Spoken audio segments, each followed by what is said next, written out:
Hello everyone.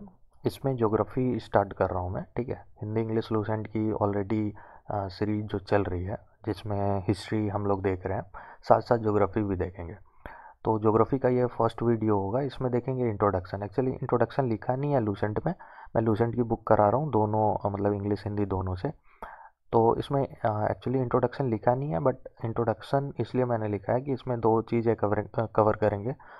इसमें पहला तो हाइलाइट्स कवर करेंगे। हाइलाइट्स में दिया हुआ है ज्योग्राफी में, अगर आप देखोगे आप इंग्लिश लूसेंट में, और इंडियाज़ कंट्रीब्यूशन इन ज्योग्राफी, ये दो चीज़ें कवर करेंगे इसमें। इसको मैंने इंट्रोडक्शन नाम दिया है। ठीक है, ये इंग्लिश लूसेंट है। अगर आपके पास बुक है तो ठीक है, आप मिलाना कि कुछ छूट तो नहीं रहा। और नई बुक नहीं है तो कोई बात नहीं, मैं छोड़ूंगा नहीं, कुछ सारा कुछ कवर होगा, कुछ भी नहीं छूटेगा। और जो भी एग्ज़ाम, जिस भी एग्ज़ाम में ये जनरल नॉलेज पूछा जाता है, उसके लिए ये बेनिफिशियल होगा। इंग्लिश लूसेंट पूरा कवर करेंगे, और हिंदी में जो एक्स्ट्रा होगा इन्फॉर्मेशन उसको ऐड कर देंगे इसमें। ठीक है, तो ज़्यादा से ज़्यादा इन्फॉर्मेशन गेन करने की कोशिश करेंगे। ये न्यू एडिशन से है, तो आप आराम से इसको मतलब देख सकते हो। और न्यू एडिशन है तो लेटेस्ट जो अपडेट है वो आपको मिलेगा इसमें। ठीक है, देख लेते हैं। पहला हाईलाइट से स्टार्ट करते हैं। एक्चुअली कुछ हाईलाइट में आपको कुछ जो जोग्राफर हैं उनके बारे में दिया हुआ है, तो उसको बारी बारी से देख लेते हैं। पहले तो हिकेटियस। हिकेटियस कौन थे? इनको फादर ऑफ ज्योग्राफी कहा जाता है। ठीक है, तो फादर ऑफ ज्योग्राफी अगर आपको पता है तो ठीक है, नहीं तो फादर ऑफ ज्योग्राफी किसको कहते हैं? हिकेटियस को कहते हैं। इनका एक फेमस बुक है। बुक का नाम क्या है? जेस पेरियोडिस। जेस पेरियोडिस का मतलब क्या हुआ? डिस्क्रिप्शन ऑफ द अर्थ। ठीक है, तो ये बुक ध्यान में रखना है आपको। जेस पेरियोडिस किसने लिखा था? हिकेटियस, जो कि फादर ऑफ ज्योग्राफी है। ठीक है, हिकेटियस फादर ऑफ ज्योग्राफी माने जाते हैं। तो इराटोस्थनीज दूसरे ज्योग्राफर हैं। ये 276 से लेकर के 194 बीसी तक इनका जीवन काल रहा है। ये एक ग्रीक स्कॉलर थे। इन्होंने first time word geography use किया था। ठीक है, तो फर्स्ट टाइम अगर ज्योग्राफी जो वर्ड है उसको यूज करने की बात होगी तो किसका नाम लेंगे? कि इराटोस्थनीज ने ली थी। ठीक है, बाकी ज्योग्राफी दो वर्ड से बना हुआ है, दो ग्रीक वर्ड है उससे बना हुआ है। पहला तो जियो, ठीक है, और दूसरा ग्राफोज। जियो का मतलब होता है अर्थ, और ग्राफोज का मतलब होता है डिस्क्रिप्शन। ठीक है, उसका वर्णन। तो ज्वाइंटली अगर देखें तो क्या मतलब हो जाएगा इसका? डिस्क्रिप्शन ऑफ द अर्थ। और डिस्क्रिप्शन ऑफ द अर्थ आपने देखा जेस्पेरिडिस हिकेटियस ने लिखा है, उसका भी मतलब है। ठीक है, ये ध्यान में रखेंगे। आगे इराटोस्थनीज के बारे में देख रहे थे हम लोग। तो ये पहले बंदे थे जिन्होंने ट्राई करी थी कि ट्राई किया था to calculate length of equator. Equator जो होता है, ऐसे इक्वेटर के बारे में डिटेल में पढ़ेंगे आगे। बट अर्थ को अगर देखें तो इमेजिनरी लाइन बहुत सारा होता है, जिसमें मीड में अगर इमेजिनरी लाइन देखो, ठीक है, जो कि एक एक्चुअली अर्थ तो ये है स्पेरिकल है, तो एक सर्किल बनता है। ठीक है, ये इधर वाला पार्ट में नहीं दिखा पाऊंगा, 3D में तो दिखा नहीं सकता। तो ये मिड में जो इमेजिनरी लाइन खींचा गया है उसको इक्वेटर कहते हैं।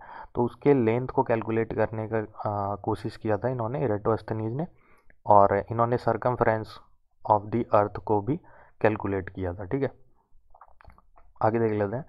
और इनको फादर ऑफ जियोडेसी भी कहते हैं, और also father of geography. Actually English में लिखा है कि फादर ऑफ ज्योग्राफी भी इनको बोलते हैं, लेकिन फादर ऑफ ज्योग्राफी नहीं बोलते, अरेंज्ड ज्योग्राफी के फादर बोलते हैं। ठीक है, फादर ऑफ अरेंज्ड ज्योग्राफी। ठीक है, ये आगे क्लियर होगा। इंग्लिश में सॉरी हिंदी में अगर आप देखोगे, हिंदी लूसेंट में, तो उसमें दिया हुआ है कि व्यवस्थित भूगोल के जनक, इस टाइप का। ठीक है, तो यहाँ पे सीधे फादर, सॉरी, यहाँ पे सिर्फ दे दिया है फादर ऑफ ज्योग्राफी, जो कि नहीं है। फादर ऑफ ज्योग्राफी कौन है? हिकेटियस, मैं शुरू में बता चुका हूँ। ठीक है, तो ये डाउट होगा तो, अगर होगा तो क्लियर हो जाएगा। ठीक है, फादर ऑफ जियोडेसी इनको कहते हैं। बाकी देख लेते हैं। रोट अ ज्योग्राफिकल ट्रीटीज, इन्होंने एक ज्योग्राफिकल ट्रीटीज लिखा था जिसका नाम क्या था? ज्योग्राफी का। तो ये भी ध्यान में रखना है। भूगोल की अगर बात करें, मतलब ज्योग्राफी ये हिंदी का पार्ट है, मैं हिंदी से मैं थोड़ा एक लाइन ले लिया हूँ। तो इसके नामकरण, मतलब इसका नाम देना ज्योग्राफी, या फिर इसके प्राथमिक स्तर पर व्यवस्थित रूप को देखा जाए, मतलब आप नामकरण देख लो या फिर प्राइमरी लेवल पे जो भी अरेंजमेंट है उसके बारे में देख लो, तो ये इसका श्रेय किसको जाता है? तो ग्रीक के लोगों को जाता है। ठीक है, ग्रीक लोग काफ़ी मतलब आगे थे ज्योग्राफी के बारे में बताने में। तो उनके नामकरण से लेकर के, जैसे अभी हम लोगों ने देखा इराटोस्थनीज, इन्होंने ही फर्स्ट टाइम ज्योग्राफी यूज किया था। ठीक है, ज्योग्राफी जो वर्ड है इन्होंने यूज किया था। तो इसलिए ये बोला जा रहा है कि नामकरण हो या फिर प्राइमरी लेवल पे अरेंजमेंट हो, कि कैसे कैसे इसको अरेंज किया जाएगा ज्योग्राफी को, वो उसमें ग्रीक लोगों का काफ़ी अच्छा कंट्रीब्यूशन है, मतलब बड़ा कंट्रीब्यूशन है। ठीक है, ये आप देख लो, इरेटोस्थनीज की फ़ोटो है। ये ऐसे इंपॉर्टेंट नहीं है, बट अगर आप देख रहे हो इरेटोस्थनीज के बारे में बार बार सुन रहे हो तो इनका आप फ़ोटो देख लो। ऐसे तो काफ़ी पुराना है और ये स्टैचू टाइप का बना है, उसी का फ़ोटो है, बट ठीक है कोई नहीं। हिपार्चस हिपार्चस देख लेते हैं, अगला ज्योग्राफर जो है। ये फर्स्ट पर्सन थे जिन्होंने डिवाइड करी थी सर्किल को 360 में। आप जनरली पढ़ते हो कि 360 डिग्री बनता है एक सर्किल के बीच में, तो वो किसने डिवाइड करी थी? तो हिपार्चस ने करी थी। और किस बेसिस पे करी थी? तो on the basis of एसीरियन mathematics. ठीक है, तो ये मेथड था एसीरियन मैथमेटिक्स के थ्रू इन्होंने बोला था कि 360 डिग्री सर्किल में होता है। इन्होंने एस्ट्रोलॉब को भी इन्वेंट किया था, खोज करी थी। और ये किस लिए था? एस्ट्रोलैब के द्वारा इन्होंने क्या किया था? तो ये इसके थ्रू डिटरमाइन किया था longitude and latitude of the अर्थ। मतलब एक्चुअली ये भी जो है आपका देखा जाए तो ये भी लॉन्गिट्यूड या लैटिट्यूड, ये भी जो है इमेजिनरी लाइंस है, और ये आगे हम लोगों को पढ़ना है, तो इसलिए ज़्यादा मतलब टेंशन नहीं लेना है, वही बस ध्यान में रखना है कि हिपार्चस ने इन्वेंट करी थी एस्ट्रोलॉब, और इससे क्या किया? डिटरमाइन करा लॉन्गिट्यूड एंड लैटिट्यूड। ठीक है, जो आगे पढ़ेंगे। एरिस्टोटल देख लेते हैं। एरिस्टोटल पहला थिंकर वो थे जिन्होंने लिखा था शेप ऑफ द अर्थ के बारे में, अर्थ का क्या शेप है, किस तरह का है। तो अभी स्फेरिकल हम लोग जानते हैं, मतलब फुल्ली स्फेरिकल तो नहीं है वो, मतलब एग्जैक्ट जो फिगर है वो आगे देखेंगे, उसके बारे में भी देखेंगे।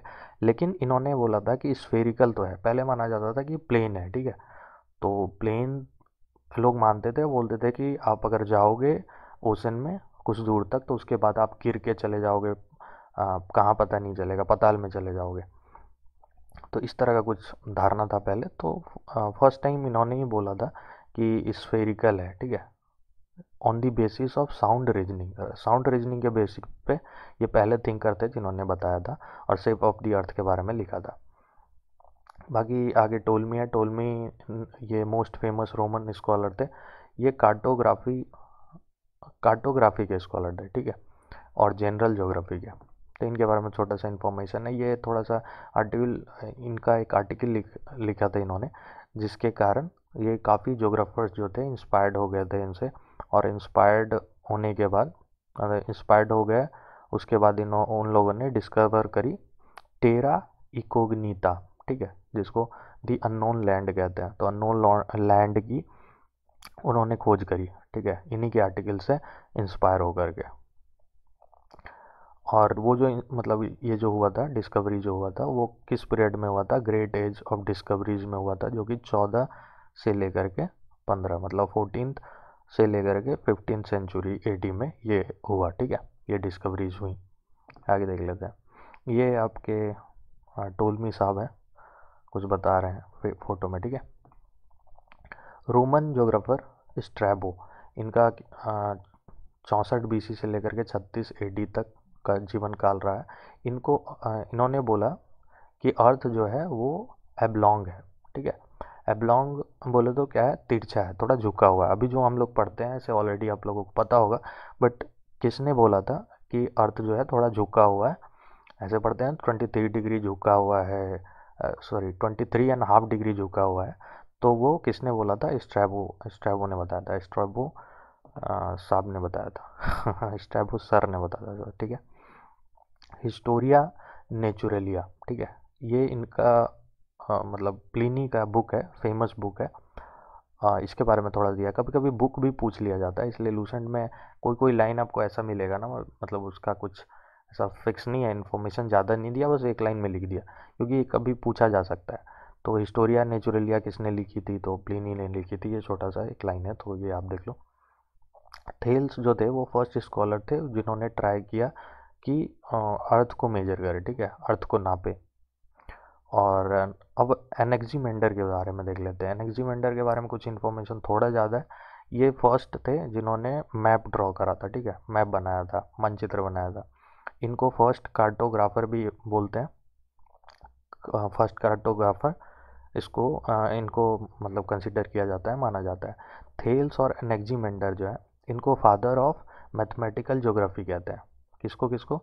तो थेल्स और एनेक्सिमेंडर, ठीक है। थेल्स आपने ऊपर देखा था, थेल्स फर्स्ट स्कॉलर थे जिन्होंने ट्राई किया था कि अर्थ को मतलब मापते हैं, ठीक है, नापते हैं, मेजर करते हैं। ये कौन है? अब ऐसे पता चल गया होगा, ये एनेक्सिमेंडर है, ठीक है। एनेक्सिमेंडर का स्टैचू का ही फोटो है एक्चुअली, बट आपको जस्ट फोटो दिखा देता हूँ ताकि ध्यान में रखे कौन थे Anaximander. Then Herodotus, father of history. Already अगर आप हिस्ट्री की वीडियो देखोगे तो फर्स्ट वीडियो में ही मैंने बताया है हिस्ट्री में कि हेरोडोटस जो है फादर ऑफ हिस्ट्री है, ठीक है। बट इन्होंने ज्योग्राफी में भी कुछ अपना ज्ञान दिया था। तो वो क्या है?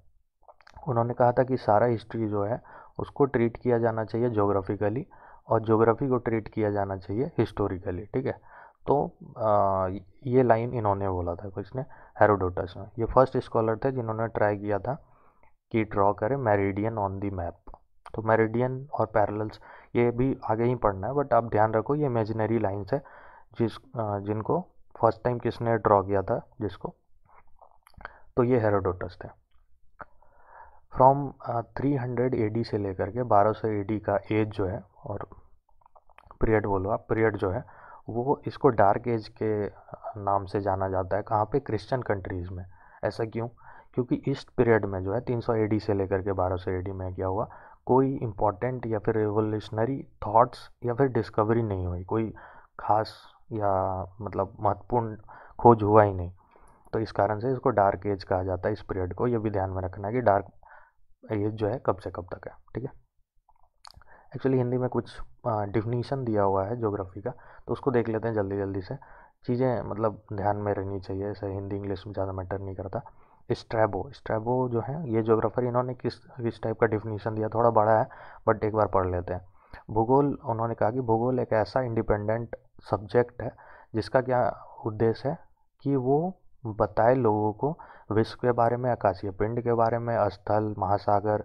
इसको आप इंग्लिश में भी देख सकते हो, जैसे ओशन हो गया, जीव जंतु हो गया, वनस्पति हो गया, फल, भू धरातल, ठीक है। ये सब चीज़ें सिंपल है, आपको पता चल गया। इसके बारे में आपको ज्योग्राफी में जानने को मिलता है, ठीक है। और आगे देख लेते हैं। एक और है ज्योग्राफर जिन्होंने क्या डिफिनीशन दिया था, कैलेडियस टॉलमी। इन्होंने क्या बोला था कि ज्योग्राफी जो है वो ऐसा साइंस है जिससे आप अर्थ को, ठीक है, अर्थ के ग्लिम्पसेस को स्वर्ग में देख सकते हैं, मतलब हेवन में देख सकते हैं। तो इस टाइप का इन्होंने डिफिनीशन दिया था। फिर कार्ल रीटर है, इन्होंने कैसे डिफाइन किया था कि ज्योग्राफी एक ऐसा साइंस है जिसमें अर्थ को, मतलब पृथ्वी को, एज अ इंडिपेंडेंट प्लैनेट के रूप में मान्यता देता है, ठीक है, कि एक इंडिपेंडेंट प्लैनेट है और इसके सारे कैरेक्टर, लक्षण बोलो, घटनाओं और इनके अंतः संबंध, मतलब इंटरनल जो रिलेशन है उसके बारे में ये बताता है, ठीक है। बाकी अर्थर होम्स ने भी बताया था, ये लास्ट है। अर्थर होम्स ने डिफाइन किया था भूगोल को कि ज्योग्राफी में जो है, ज्योग्राफी में हम अर्थ के उस भाग को पढ़ते हैं या उस जगह को स्टडी करते हैं जहाँ पे लोग रहते हैं, ठीक है। जहाँ पे मानव रहते हैं उस स्थान के स्टडी को हम लोग ज्योग्राफी में करते हैं। तो ये सारी मतलब डिफिनीशन थी हिंदी में, और इंग्लिश में नहीं था इसलिए मैंने सोचा ऐड कर देता हूँ। ऐसे ध्यान में रखना है आपको बस, और कुछ खास नहीं है। अगर मतलब समझने में प्रॉब्लम हो रहा है तो मैं इंग्लिश में भी ट्राई किया हूँ मैंने कि बोल दूँ, ठीक है। बाकी आगे देख लेते हैं, इंडियाज़ कंट्रीब्यूशन इन ज्योग्राफी। तो ये अगला टॉपिक है। हाइलाइट्स हम लोगों ने देख लिया। अब देखते हैं इंडियाज़ कंट्रीब्यूशन। इसमें कुछ ज्योग्राफर हैं जो इंडिया से हैं और उन्होंने कंट्रीब्यूट किया है, योगदान दिया है ज्योग्राफी में। तो कौन कौन है? पहले तो देख लेते हैं कि ऋग्वेदा में अगर देखा जाए, ऋग्वेद को क्या है, तो ऐसे आगे पढ़ना भी है बट हिस्ट्री में अगर मैं बता चुका हूँ ऋग्वेद के बारे में। ये oldest text of the world है, ये ध्यान में रखना है आपको।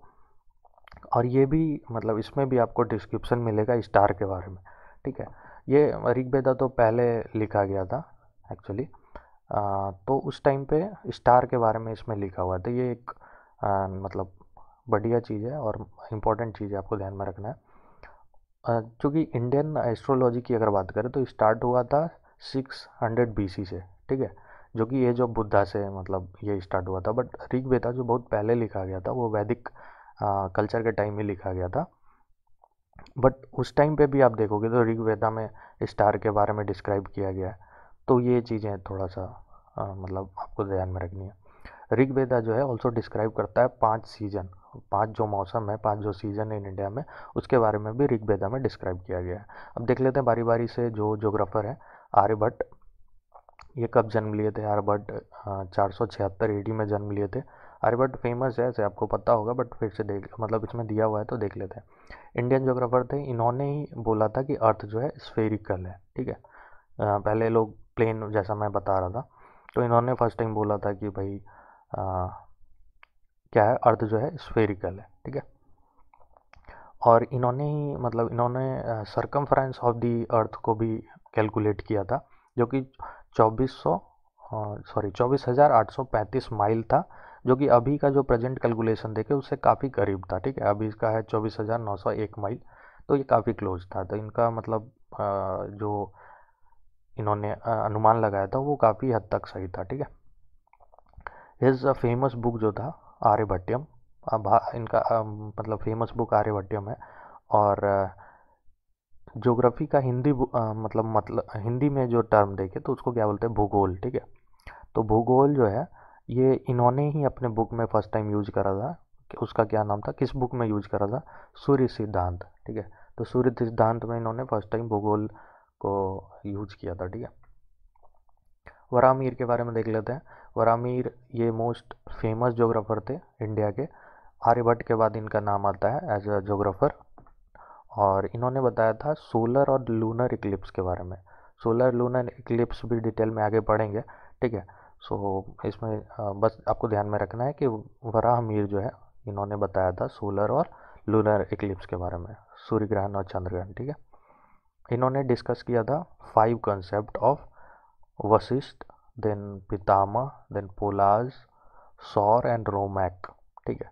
तो ये 5 कंसेप्ट है जिन पे इन्होंने डिस्कशन की थी, ठीक है। किस में की थी? In his astrological treaty. Astrological treaty में इन्होंने डिस्कशन की थी, और उसको क्या नाम देते हैं? एस्ट्रोलॉजिकल ट्रीटी जो है उसको नाम देते हैं पंच सिद्धांतिका, ठीक है। पंच सिद्धांतिका नाम से भी क्लियर है, 5 पंच से होता है 5, 5, और सिद्धांत मतलब प्रिंसिपल होता है एक्चुअली, बट कंसेप्ट ही समझ लो आप। तो वशिष्ठ, पितामह, पोलाज, सौर एंड रोमक, ठीक है। ये ध्यान में रखना है। अब ब्रह्मगुप्त के बारे में देख लेते हैं। ब्रह्मगुप्त का क्या कंट्रीब्यूशन रहा है? तो ब्रह्मगुप्त जो है ये इन्होंने लिखा था ब्रह्म सिद्धांत और खंड काव्य। तो ये 2 ट्रीटी हैं, ठीक है। ये 2 ट्रीटी जो हैं इनको ट्रांसलेट किया गया था into Arabic during the reign of caliph Harun al Rashid in Baghdad, ठीक है। ये इन्फॉर्मेशन है, इनको ट्रांसलेट करके इन्होंने अरब मतलब ये जो 2 हैं ब्रह्म सिद्धांत और खंड काव्य, इसको अरबिक में ट्रांसलेट करवाया गया था। किसके द्वारा और किसके रेन में? तो caliph Harun al Rashid in Baghdad. अब भाष्य भास्करचार्य देख लेते हैं। भास्करचार्य इन्होंने लिखा था सिद्धांत शिरोमणि, ये था। और करना कुतूहल, करना कुतूहल ये किस लिए था? Calculation of the astronomical wonders. यहाँ पे आई थिंक ये थोड़ा गलत हो गया है टाइपिंग, ठीक है। आगे देख लेते हैं। ऐसे आई थिंक एस्ट्रोमॉसिकल, ये तो सही है आई थिंक। एस्ट्रोनॉमिकल नहीं है ये, एस्ट्रोमॉसिकल है, ठीक है, वंडर्स। ये आई थिंक ज्योतिषीय से रिलेटेड कुछ है, ज्योतिष ये होता है ना, ठीक है। तो आई थिंक वो हो सकता है, ठीक है। आगे देखते हैं। ये एस्ट्रोनॉमिकल वंडर्स है, ठीक है। अकॉर्डिंग टू हिम, मतलब भास्करचार्य की अगर बात करें तो इन्होंने क्या बोला था कि अर्थ जो है वो स्फेरिकल है और अट्रैक्ट करता है everything by its force of gravitation, ठीक है। फोर्स ऑफ ग्रेविटेशन के बारे में भी आगे पढ़ना है, सब साइंस में पढ़ना है, तो वो देख लेंगे वहाँ पे। ऐसे आप समझो कि अर्थ जो है वो स्फेरिकल है, इनके मतलब इन्होंने ही कहा बोला था। और इन्होंने ये भी बोला था कि ये अट्रैक्ट करता है सारी चीज़ों को अपनी तरफ, ठीक है। और किस कारण से? तो वो गुरुत्वाकर्षण बल के कारण और ग्रेविटेशनल फोर्स के कारण, ठीक है। ये लीलावती और बीजागणित, लीलावती और बीजगणित जो है इनका बुक है मैथमेटिक्स पे, ये काफ़ी फेमस है। बाकी आगे देख लेते हैं। India has been described as Jambu Dwip in पुराण। पुराण ये हिस्ट्री में फर्स्ट वीडियो में मैंने बताया भी था कि पुराण जो है वो क्या है, मतलब इंडिया को जम्बू द्वीप कहते हैं। जम्बू मतलब जामुन होता है, तो जामुन के वृक्ष जो होते थे वो ज़्यादा होते थे यहाँ पे, तो इसको जम्बू द्वीप कहा जाता था। जामुनों का द्वीप, जामुन के पेड़ों का द्वीप, ठीक है। ईस्टर्न कोस्ट ऑफ इंडिया की अगर बात करें तो इसको महेंद्र मलाई कहा गया है एंशियंट इंडिया में। अभी ईस्टर्न कोस्ट बोलते हैं ना, तो उसको महेंद्र मलाई कहा जाता था उस टाइम पे एंशियंट इंडिया में, प्राचीन भारत में।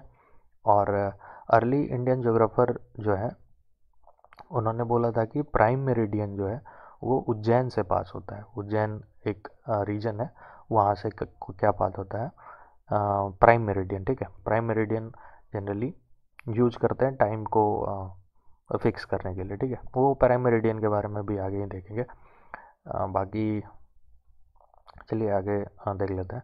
टू अंडरस्टैंड दी कॉस्मोलॉजी, एक ब्रिटिश साइंटिस्ट थे, उनका क्या नाम था, हिग्स। उन्होंने बोला, उन्होंने बताया the concept of God particle. तो ये गॉड पार्टिकल का कंसेप्ट उन्होंने दिया था हिग्स ने 1964 में, और जो कि बोसोन थ्योरी पे बेस्ड था। और ये बोसोन थ्योरी जो था वो किस पे मतलब बेस्ड था, सत्येंद्र नाथ बोस ऑफ इंडिया, ठीक है। तो इंडिया के थे सत्येंद्र नाथ बोस, उनके बोसोन थ्योरी पे बेस्ड था हिग्स का गॉड पार्टिकल वाला थ्योरी, ठीक है, और कंसेप्ट। तो ये ध्यान में रखना है आपको। आगे बढ़ते हैं। एक छोटा छोटा कुछ कुछ इन्फॉर्मेशन दिया है, जैसे बैतूल हिकमा, ठीक है। बैतूल हिकमा क्या था, एजुकेशनल इंस्टीट्यूशन था, और इसको इस्टेब्लिश किया गया था under the caliph Harun al Rashid of Baghdad, ठीक है। ये पता नहीं ये इन्फॉर्मेशन क्यों दिया है यहाँ पे, ये इंस्टीट्यूट रिलेटेड होगा ज्योग्राफी से, इस कारण से, ठीक है। अरब ज्योग्राफर अल ख्वारिजमी, ठीक है। ये अरब ज्योग्राफर थे। इन्होंने एक बुक लिखी, बुक का नाम क्या था, सिद्ध हिंद, सिंध हिंद, ठीक है। ये भी ज्योग्राफी से रिलेटेड है, इसलिए इन्होंने लिखा था। सॉरी, इसमें ज्योग्राफी से रिलेटेड चीज़ें हैं, इसलिए यहाँ पे लिखा हुआ है, ठीक है। ज्योग्राफी में आप पढ़ रहे हो उसको। कैलिफ एल ममून, ये मतलब टोलमी के ट्रीटी को ट्रांसलेट किया था इन्होंने, और ट्रांसलेट करने के बाद क्या टाइटल दिया, किस टाइटल के साथ इसको ट्रांसलेट किया, तो अल्मागेस्ट, ठीक है। ये भी ध्यान में रखना है। तो अल्मागेस्ट क्या था, तो अल्मागेस्ट कैलिफ अल ममून ने ट्रांसलेट किया था टोलमी के ट्रीटीज़ को, ये अरबिक में, ठीक है। बाकी किताब अल अस्कल, ये था फर्स्ट क्लाइमेटिक एटलस जो कि प्रिपेयर किया गया था भाई अल अल बलाखी। तो फर्स्ट क्लाइमेटिक एटलस के बारे में पूछा जाए कि किसने तैयार किया था, किसने बनाया था, तो वो कौन थे, अल बलाखी, और उसको नाम क्या दिया था, किताब अल अस्कल, ठीक है। आगे देख लेते हैं। अलबरूनी, अलबरूनी के बारे में देख लेते हैं। इन्होंने एक बुक लिखा था, किताब अल हिंद। इसका क्या मतलब है, ज्योग्राफी ऑफ इंडिया। ये 1030 में या 1030 AD में इसको लिखा गया था। इन दी अरब वर्ल्ड जो है 11वीं सेंचुरी में, मतलब उस पीरियड को अलबरूनी कहा जाता था। 11वीं सेंचुरी जो है उस पीरियड को क्या कहा जाता था, पीरियड ऑफ अलबरूनी। तो अरब वर्ल्ड में ही है जनरली, पूरे वर्ल्ड में नहीं, अरब वर्ल्ड में, ठीक है। वो मिडिल ईस्ट में आप देखोगे तो अरब्स लोग हैं, तो वहाँ पे है। इनका फेमस बुक जो था, अलबरूनी का फेमस बुक, वो कौन सा है, अल अल कनून अल मसूद। ऐसे किताबुल अल हिंद भी फेमस ही था, बट दूसरा बुक जो है वो क्या है, अल कनून अल मसूद। वो लिखा गया था इन द सेम स्टाइल जैसा कि यह टोलमी का अल्मागेस्ट लिखा गया था, उसी सेम टू सेम उसी स्टाइल में इसको भी लिखा गया था। ये अरब्स लोग जो थे पहले थे, जो जिन्होंने बताया था, जिन्होंने प्रेजेंट किया था एक seasonal account of monsoon, monsoon के बारे में बताया था। और ये इसमें देख लो आप, मार्को पोलो जो थे वो एक ट्रैवलर थे, ठीक है। तो वो ट्रैवलर, सॉरी हाँ, ग्रेट ट्रेड ट्रैवलर थे 13 सेंचुरी के, और उन्होंने फर्स्ट टाइम जो है फ्रॉम मेडिटेरेनियन से पैसिफिक ओशन में ट्रैवल किया। मेडिटेरेनियन ओशन है, ठीक है। आप देखोगे इसको यूरोप और अफ्रीका के बीच में ये पड़ता है, यूरोप कंटिनेंट और अफ्रीकन कंटिनेंट, जो कि आगे पढ़ना है डिटेल में, तो मेडिटेरेनियन सी मैं वहाँ पे दिखा दूंगा इसका लोकेशन। तो ये जो थे मार्को पोलो, इन्होंने ट्रैवल करी थी 13 सेंचुरी में फर्स्ट टाइम, कहाँ से कहाँ, तो मेडिटेरेनियन सी से लेकर के पैसिफिक ओशन में, ठीक है। तो ये छोटा छोटा इन्फॉर्मेशन है, जैसे वास्को डी गामा के बारे में भी दिया हुआ है इसमें, कि वास्को डी गामा जो थे वो एक पुर्तगीज ट्रैवलर थे, और वो 1997 में कालीकट पहुँचे, कालीकट पोर्ट पहुँचे। कालीकट पोर्ट कहाँ पड़ता है, इंडिया में। तो पहले वो केप ऑफ गुड होप गए थे इन दी अफ्रीकन कंटिनेंट, और वहाँ से फिर उन्होंने क्या किया, मतलब सी रूट लेकर के इंडिया आया। सी रूट लेकर के इंडिया आया उन्होंने, एक्चुअली मानसून की मदद ली, तो इस कारण से ये इम्पोर्टेंट हो जाता है। और मतलब जब वो इंडिया आए तो ऐसा बोला जाता है कि वास्को डी गामा ने डिस्कवर करा इंडिया को, ठीक है। डिस्कवर इन द सेंस कि पहले इंडिया तो ऑलरेडी एग्जिस्ट करता ही था, बट वेस्टर्न कंट्रीज जो थी, जैसे यूरोप हो गई, बाकी कंट्रीज जो थी उधर, अमेरिका वगैरह, वो लोग नहीं जान रहे थे कि इंडिया एक कंट्री है, ठीक है।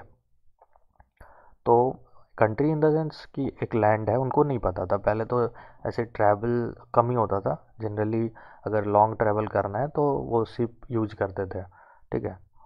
तो इस कारण से थोड़ा एक जगह से दूसरे जाना अगर दूरी है तो टाइम लगता था काफ़ी। तो इसी में वास्को डी गामा पहुंच गए एक न्यू सी रूट के थ्रू इंडिया, और उन्होंने कहा कि ओ माय गॉड, मैंने इंडिया की खोज कर दी। तो उसके बाद फिर वेस्टर्न कंट्री जानने लगे कि इंडिया का ये रूट है, ऐसे करके जाते हैं, ठीक है। देन क्रिस्टोफर कोलंबस की देख लेते हैं। ये एक मतलब जेनेवा के रहने वाले हैं और रहने वाले थे। इन्होंने डिस्कवर करी अमेरिका, निकले थे ये भी डिस्कवर करने एक नया लैंड, और इन्होंने डिस्कवर कर डाली अमेरिका को।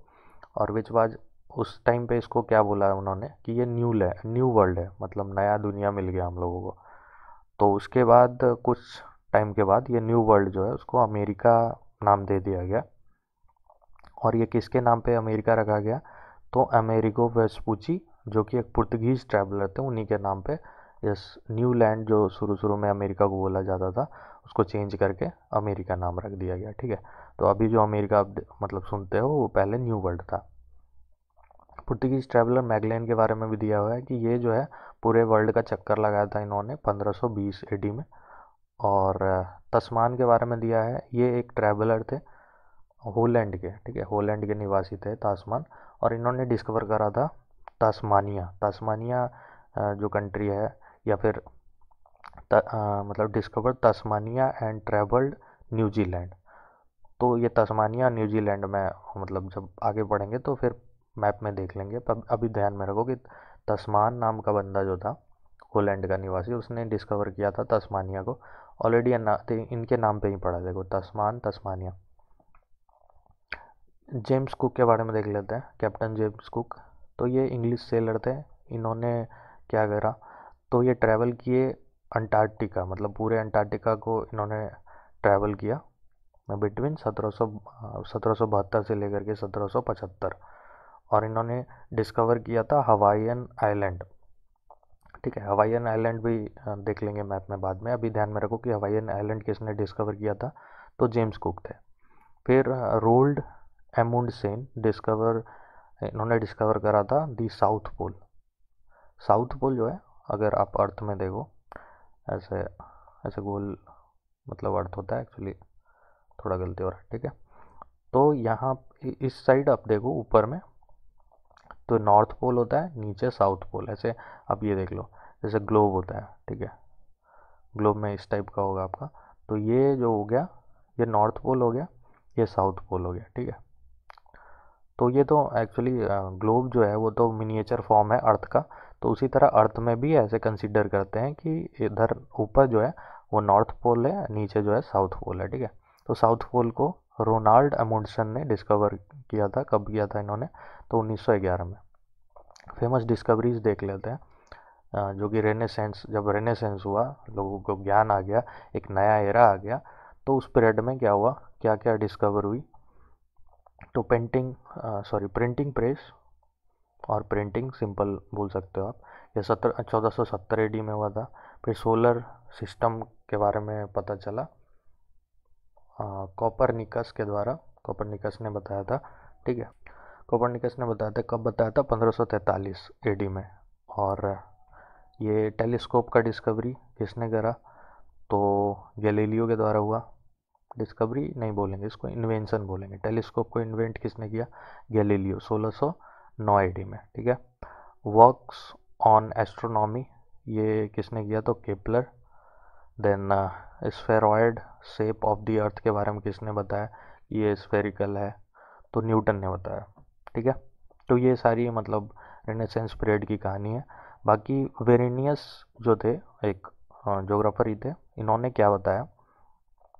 ये इन्होंने बताया कि ज्योग्राफी को दो भाग में इन्होंने मतलब एक फाउंडेशन लेड किया, जिसमें बताया कि सिस्टमेटिक ज्योग्राफी और दूसरा है रीजनल ज्योग्राफी, ठीक है। तो इनको डिवाइड किया इन्होंने फर्स्ट टाइम, वेरेनियस, ठीक है। German geographer Alexander von Humboldt के बारे में देख लेते हैं। अलेक्जेंडर वॉन हम्बोल्ट ये क्या थे? इन्होंने एक बुक लिखा, कॉस्मोस। और ये काफ़ी मतलब डेवलपमेंट ऑफ कॉस्मोलॉजी की अगर बात करें तो इनमें काफ़ी इनका बहुत बड़ा योगदान रहा है। और इन्होंने ही आइडिया दिया था to construct canal across the Panama isthmus, ठीक है। तो एक आप अगर अमेरिका देखोगे, ऐसे जनरली सुनते हो आप, तो अमेरिका दो है, ठीक है। North America, south America. ये अमेरिका कंटिनेंट है, नॉर्थ अमेरिका, साउथ अमेरिका, ठीक है। तो नॉर्थ अमेरिका जो है, नॉर्थ अमेरिका कंटिनेंट जो है, वो साउथ अमेरिका कंटिनेंट से एक छोटे से मतलब लैंड की अगर बात करें तो पतली सी नैरो सी लैंड है, ठीक है, लैंड मास है, उससे कनेक्टेड है दोनों, north America and south America. तो मान लो जैसे ये पतली सी नैरो सी लैंड मास है, तो इसके एक्चुअली होता क्या था कि इस साइड आप देख लो, ऐसे फिगर जो मैं बना रहा हूँ, ये हो गया मान लो आपका साउथ अमेरिका, और ये हो गया आपका नॉर्थ अमेरिका, ठीक है। ये दोनों कंटिनेंट है। अभी आप अगर मैप में देखोगे, आगे देखेंगे वैसे डिटेल में, क्योंकि कंटिनेंट भी पढ़ना ही हम लोगों को। तो इसमें ये एक नैरो से लैंड मास से कनेक्टेड था, ठीक है। तो एक्चुअली होता क्या था कि अगर आपको इस साइड जाना है, ठीक है, ये ओशन है, पैसिफिक ओशन, इधर अटलांटिक ओशन, तो आपको इस साइड अगर जाना है तो या तो आप ऐसे करके जाओगे या फिर ऐसे करके जाओगे। मतलब अगर आपको थ्रू वाटर जाना है, थ्रू ओशन जाना है, तो ऐसे जाओगे, मतलब शिप से, जहाज से, ठीक है। लेकिन अब कुछ लोग बोलेंगे कि अरे ऐसे करके लैंड पे चढ़ के तो चले जाएंगे, लेकिन नहीं। शिप में होता क्या है कि कुछ कुछ चीज़ें होती हैं, शिप काफ़ी बड़ा होता है, तो उस पर मान लो कुछ लोड किया हुआ है, सामान को ले जाना है, तो वो शिप इधर से इस साइड तो जा नहीं पाएगा। मान लो यहाँ पे भेजना है, जैसे अमेरिका इस साइड कैलिफोर्निया, ठीक है, ये मान लो यहाँ कैलिफोर्निया है नॉर्थ अमेरिका में, तो यहाँ पे शिप है, तो इस साइड जाएगा कैसे कैलिफोर्निया? या तो ऐसे जाएगा या फिर इस साइड से जाएगा, इतना घूम के जाएगा। तो किसी ने बोला कि भाई, किसी ने नहीं, सॉरी, अलेक्जेंडर वॉन होमबोल्ट ने बोला कि क्यों ना इसमें कैनाल बना देते हैं, ठीक है, इसके बीच में कैनाल बना देते हैं बड़ा सा, ताकि शिप जो है यहाँ से चला जाएगा तो काफ़ी टाइम भी बचेगा, और आसानी से हम लोग पहुँच जाएंगे, ठीक है, शिप आसानी से पहुँच जाएगी। तो ये चीज़ें थी, मतलब ऐसे कुछ खास नहीं था, ये आगे देखते ही, बट चलो बता दिया। पनामा इस्थमस में कैनाल के बारे में इन्होंने ही आइडिया दिया कि ऐसा करना चाहिए तो ज़्यादा बेटर होगा, ठीक है। अलेक्जेंडर वॉन हम्बोल्ट ने बोला था। आगे देख लेते हैं। इन्होंने कुछ टर्म बताया था, मतलब टर्म दिया था, जैसे climatology, then permafrost in geography. Permafrost क्या होता है? जैसे आप देख लो, बर्फ़ जमा होता है ना ज़मीन के ऊपर, पतली सी परत, कभी कभी देखोगे आप जम जाता है, उसी को परमाफ्रॉस्ट कहते हैं, ठीक है। तो ये टर्म इन्हीं के द्वारा दिया गया था। ये फर्स्ट थे जो जिन्होंने डिपिक्ट किया था आइसोथर्म। आइसोथर्म के बारे में भी आगे पढ़ना है। ये इमेजिनरी कुछ लाइंस होती है मैप पे, ठीक है, तो उसके बारे में देखेंगे आगे। आइसोथर्म ऑन दी मैप का जो आइडिया था, और बोले थे इन्होंने ही फर्स्ट टाइम डिपिक्ट किया था, ठीक है, आइडिया नहीं। फिर इनको फादर ऑफ क्लाइमेटोलॉजी कहते हैं, और फादर ऑफ मॉडर्न ज्योग्राफी भी बोलते हैं इनको। और तीसरा हो गया इनको फादर ऑफ वेजिटेशन ज्योग्राफी कहते हैं। ठीक है, तो 3 नामों से इनको जान रहे हैं, father of climatology, father of modern geography और father of vegetation vegetation geography. ठीक है, आगे बढ़ते हैं।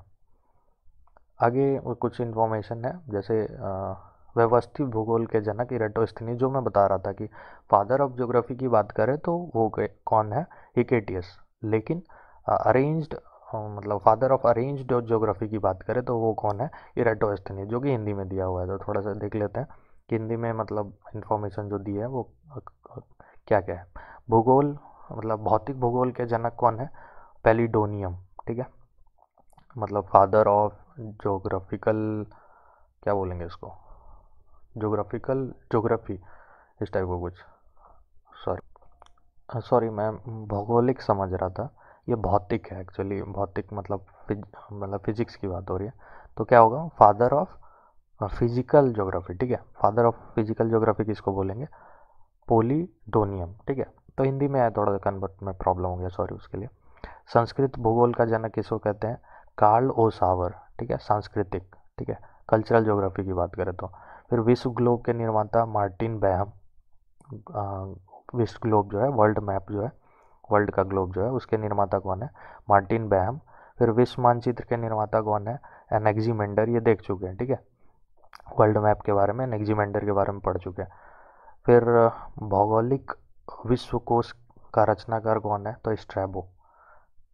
ठीक है, आगे अगर हम ज्योग्राफी की बात करें, as a independent subject for study, geography को कब मान्यता मिली, तो 1900 सेंचुरी में मिली। ठीक है, तब से हम लोग इसको as a subject, independent subject के रूप में पढ़ने लगे। 20th सेंचुरी में अगर बात करें तो ज्योग्राफी जो है इवॉल्व करता है study of mutual relation between human and environment. ठीक है, तो 20th सेंचुरी में हम लोगों ने देखा कि ज्योग्राफी को जो है में देखा जाने लगा कि ये mutual relation between the human and environment, इसको भी इसने इन्वॉल्व कर लिया।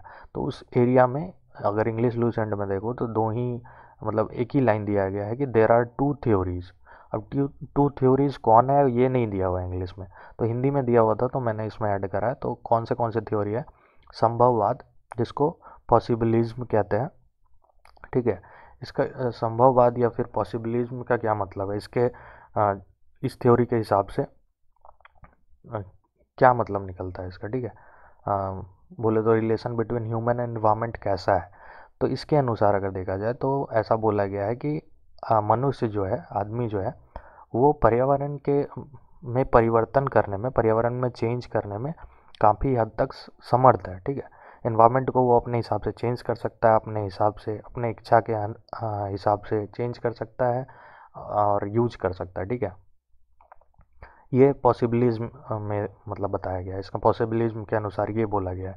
और इसको सपोर्ट कौन कौन करते हैं, कौन कौन कहते हैं कि हाँ ये सही है, वो मनुष्य जो है अपने हिसाब से इन्वायरमेंट को चेंज कर सकता है और उसका उपयोग कर सकता है। ठीक है, तो वो थे वाइडल डी ला ब्लास। ठीक है, वाइडल डी ला ब्लास जो है वो पॉसिबिलिज्म जो थ्योरी है उसके फाउंडर भी हैं।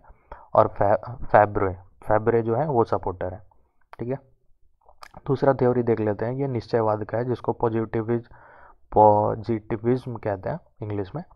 इसके अनुसार क्या है, ऐसा बोला गया है कि मनुष्य जो है वो पूरे इन्वायरमेंट के द्वारा मतलब मनुष्य का सारा काम जो है वो इन्वायरमेंट के द्वारा निर्धारित किया जाता है, इन्वायरमेंट पे डिपेंड है। तो वो ज़्यादा स्वतंत्र नहीं है मनुष्य। ठीक है, उसको एक लिमिट लगा हुआ है कि आप ये नहीं कर सकते, आप वो नहीं कर सकते। तो ये सारा जो काम होता है वो इन्वायरमेंट के हिसाब से डिसाइड होता है। ठीक है, तो इसके समर्थक कौन थे, तो रीटर और रिटजेल। ये रिटजेल जो है ये मतलब निश्चयवाद जो है, मॉडर्न निश्चयवाद या मॉडर्न पॉजिटिविज्म, इसके फाउंडर है। ठीक है, एलन सैम्पुल और हंटिंगटन। ठीक है, ये सब सपोर्टर है। तो संभववाद जो है, पॉसिबिलिज्म, इसके फाउंडर कौन है, तो वाइडल डी ला ब्लास। और निश्चयवाद के फाउंडर कौन है, तो रेडजेल। ठीक है, ये ध्यान में रखना है। दो थ्योरीज थी ह्यूमन और इन्वायरमेंट के रिलेशन के ऊपर, जो कि ज्योग्राफी में आगे 20th सेंचुरी से जुड़ गया था, उसके बारे में भी हम लोग पढ़ने लगे। तो ये चीज़ें थी। ठीक है, आगे बढ़ते हैं। अब रेड जेल के बारे में देखते हैं। तो रेड जेल जो मैं बता रहा था कि ये फादर ऑफ पॉलिटिकल ज्योग्राफी और ह्यूमन ज्योग्राफी भी हैं, और इन्होंने मतलब इन्होंने एक बुक लिखी थी, एस्ट्रोपोजे पोज सॉरी एंथ्रोपोजियोग्राफी, ठीक है। तो ये बुक जो लिखा था इन्होंने, इनमें इन्होंने बताया था अपने थॉट्स के बारे में, ठीक है। इनका thoughts are identical with the Darwinian theory of evolution. तो इनका थॉट जो है वो सेम है, लगभग द्रविनियन थ्योरी ऑफ इवोल्यूशन से मैच करता है वो, ठीक है। ये फादर ऑफ लेवेन सरोम कंसेप्ट भी इनको बोला जाता है। ये क्या है, तो लेवेन सरोम की अगर बात करें तो ये एक is the exact geographical region, ये ऐसा एग्जैक्ट जोग्राफिकल लोकेशन है या रीजन है जहाँ पे अलग अलग स्पेसीज जो है वो इवॉल्व होता है, ठीक है। तो ये रेड जेल को क्या कहते हैं, फादर ऑफ लेबेनसोरम कंसेप्ट। आगे देख लेते हैं।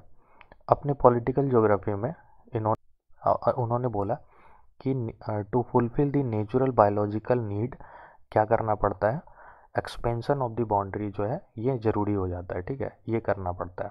तो ये इन्होंने कंपेयर किया था स्टेट को विद द ऑर्गेनिज्म। इसके बारे में छोटा सा इंफॉर्मेशन है, तो ये था। आगे बढ़ते हैं। फ्रेंच ज्योग्राफर जो थे वाइल्ड डीला ब्लेस, इनके बारे में बताया था मैंने। ये पॉजिटिविज्म जो था उसके फाउंडर थे, सॉरी पॉजिटिविज्म बोल रहा है, पॉसिबिलिज्म के फाउंडर थे ये, ठीक है। तो वाइल्ड डीला ब्लेस जो थे, इनके बारे में ये भी बोला जाता है कि रियल फाउंडर थे ऑफ दी ह्यूमन ज्योग्राफी। तो ह्यूमन ज्योग्राफी के ये रियल फाउंडर हो गए। अब आगे देख लेते हैं। मैकिंडर मैकिंडर जो है ये एक ब्रिटिश ज्योग्राफर थे। इन्होंने एक फेमस कंसेप्ट दिया था ऑफ पॉलिटिकल ज्योग्राफी, तो वो क्या था, the heartland theory. The heartland theory, अगर आप पॉलिटिकल ज्योग्राफी पढ़ोगे तो आप देखोगे कि हार्टलैंड थ्योरी जो है मतलब ये मैकिंडर के द्वारा ही दिया गया था। ये हार्टलैंड थ्योरी क्या है, इसको शॉर्ट में देख लेते हैं। हिंदी मतलब इन्होंने एक बुक लिखा था मैकिंदर। तो कौन सा बुक था, डेमोक्रेटिक आइडियाज़ एंड रियलिटी। तो इसमें उन्होंने कहा था कि वो मतलब कोई बंदा जो है वो अगर ईस्टर्न यूरोप को रूल कर रहा है, ठीक है, ईस्टर्न यूरोप को अगर वो कंट्रोल कर रहा है तो क्या करेगा, वो कंट्रोल करेगा हार्टलैंड, ठीक है। अगर वो ईस्टर्न यूरोप को कंट्रोल कर रहा है तो वो, इसका मतलब ये है कि वो हार्टलैंड को कंट्रोल करेगा। आप पहले मैप देख लो तो समझ में आएगा। ये यूरोप है और ये जो रेड कलर का आप देख रहे हो ये हार्टलैंड हो गया, ठीक है। तो उन्होंने कहा कि ये मैकिंदर ने कहा कि जो ईस्टर्न यूरोप को पर शासन करेगा वो कंट्रोल करेगा पूरा हार्टलैंड को, ये रेड वाला एरिया को, ठीक है। और जो हार्टलैंड को मतलब हार्टलैंड में जिसका शासन हो गया, जो हार्टलैंड पे जिसका मतलब सत्ता बैठ गया या मतलब राज चल रहा है, उसका कंट्रोल होगा ओवर द कंटिनेंट, पूरे कंटिनेंट यूरोप कंटिनेंट पे, ठीक है। और जो यूरोप कंटिनेंट पे अगर आपका कंट्रोल हो गया या शासन हो गया तो इसका क्या मतलब है कि आप पूरे वर्ल्ड पे शासन कर सकते हो, पूरे वर्ल्ड को कंट्रोल कर सकते हो, ठीक है। तो ये शॉर्ट में दिया हुआ है क्या, हार्टलैंड थ्योरी, ठीक है, जो कि मैकिंदर के द्वारा दिया गया था। आगे बढ़ते हैं। अमेरिकन ज्योग्राफर के बारे में देख लेते हैं, कार्ल ऑर्टवीज साउर, ठीक है। इनको कंसिडर किया जाता है as the father of cultural geography, Carl Ortwin Sauer Sauer, ठीक है। अगर नेमिंग में प्रॉब्लम हो रहा था सॉरी, थोड़ा नाम अलग अलग हो जाता है। ब्रिटिश ज्योग्राफर की बात कर लेते हैं, हर्बर्टसन, ठीक है, हर्बर्टसन थे ये ब्रिटिश ज्योग्राफर। तो इन्होंने क्या किया था, ये डिवाइड किया था इन्होंने वर्ल्ड को इनटू 15 नेचुरल रीजन। ये नेचुरल रीजन जो है ये भी आगे देखेंगे, बट अभी फ़िलहाल देख लो कि 15 जो नेचुरल रीजन में पूरे दुनिया को डिवाइड किया गया है ऑन द बेसिस ऑफ